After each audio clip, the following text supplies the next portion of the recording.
Episode 1, the steel city of pharaohs hummed with the clang of hammers and the hiss of steam. Here, under the ever-watchful gaze of the Master Guild, resided Kai, a scrawny 17-year-old with eyes the colour of molten iron. Kai wasn't a master, not yet.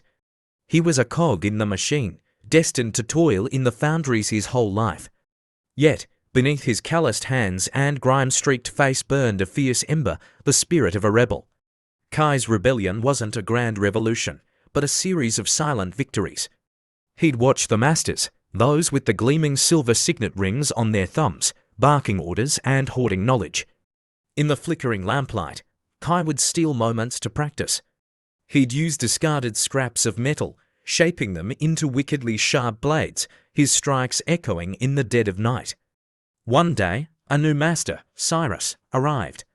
He had an arrogance that scraped against Kai's already simmering anger. During a brutal heatwave, Cyrus demanded double the workload, his sneering face dripping sweat he never had to shed. Rage pulsed through Kai as Cyrus turned his back. Kai, in a flash of unexpected defiance, challenged him. The clash of metal filled the foundry. The other workers, used to silent obedience, watched with wide eyes. Kai fought with a desperate ferocity, years of pent-up frustration honing his every move. He wasn't just fighting Cyrus, he was fighting a system. Cyrus, with his fancy technique and heavier armor, seemed poised to win. But Kai, fueled by his righteous fury, disarmed Cyrus with a daring maneuver. The silence that followed was deafening. Cyrus, his face flushed with humiliation, stormed out. Kai, heart-pounding, waited for the inevitable punishment. But it never came. Instead, a hush fell over the foundry. Then, one by one, other workers, their eyes holding a flicker of defiance, began to work at a steadier pace.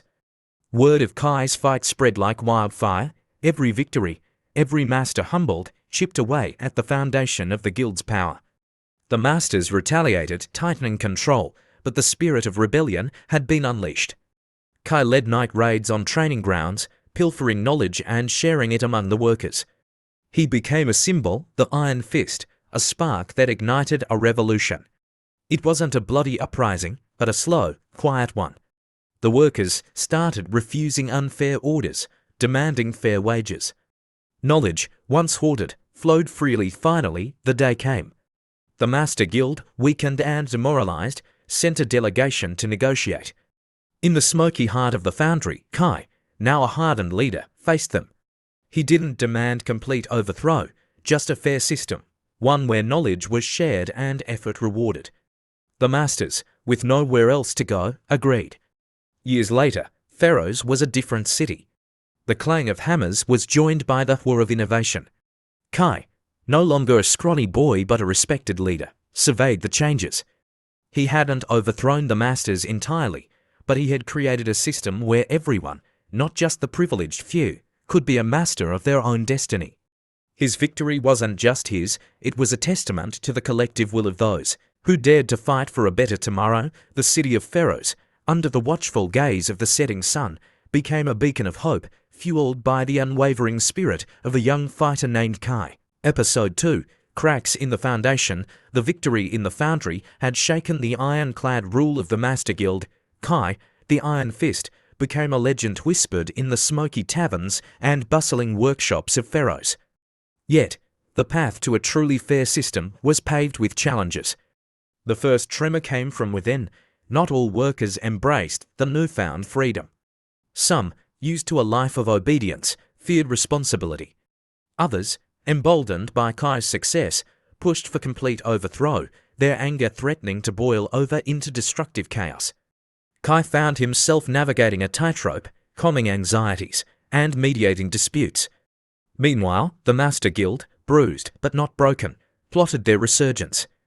Master Cyrus, nursing his humiliation, proposed a cunning solution.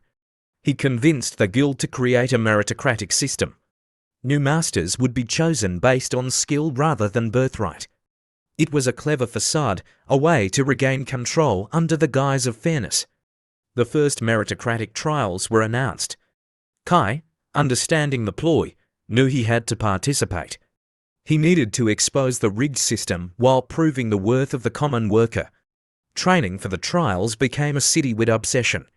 Kai, with his years of underground practice, was unnatural. He sparred with seasoned veterans, gleaning knowledge and techniques they were hesitant to share. His unorthodox style, honed in the harsh realities of the foundry, surprised and challenged established methods. On the day of the trials, tension crackled in the air. The arena, usually reserved for the master's entertainment, was now filled with hopeful faces. Cyrus, radiating smug confidence, presided over the event. The first challenges were grueling tests of strength and endurance. Kai, fueled by the hopes of his people, excelled. But the final round was a combat test against a retired master, a known bully with a reputation for brutality. The crowd roared as Kai entered the ring. The master, a hulking brute named Gorak, towered over him. The fight was brutal. Gorak swung his weapon with reckless abandon, relying on brute force. Kai, using his agility and newfound knowledge, dodged and weaved, landing precise, calculated strikes. He fought not just for himself, but for every worker yearning for a chance. Just as Kai gained an upper hand, a glint of metal caught his eye. Cyrus, with a wicked grin, signaled to Gorak, a hidden weapon, a violation of the rules, slipped into Gorak's hand. The crowd gasped. The fight, already a symbol of hope, could turn into a tragedy. But before Gorak could strike, a commotion erupted at the gates. A group of young workers, inspired by Kai, had stormed the arena, demanding fairness. The masters, flustered and outnumbered, were forced to intervene. In the ensuing chaos, the rigged trial was called off. Kai, battered but unbroken, emerged not as the official victor, but as a symbol of resistance. The cracks in the guild's foundation were widening. The fight for a fair Pharaohs was far from over, but Kai, along with the awakened spirit of the people, had taken a defiant step towards a brighter future. Episode 3, Seeds of Unity. The fallout from the rigged trial was immense. The citizens of Pharaohs, emboldened by Kai's defiance, simmered with discontent. Even within the guild, whispers of dissent started to rise. Master Cyrus, however, remained a venomous snake, tightening his grip on power. He saw the growing unity among the workers as a threat and devised a plan to extinguish the rebellion before it could truly burn. Cyrus fabricated a story of rebel sabotage in the city's energy core, the very heart of Pharaoh's industrial might. Panic seized the city. Workers, already distrustful of the guild, were further divided. Fingers were pointed, blame shifting, threatening to tear apart the fragile unity Kai had helped foster. Seeing the city on the brink of chaos, Kai knew he had to act. He couldn't fight the guild with just brute force. He needed a strategy.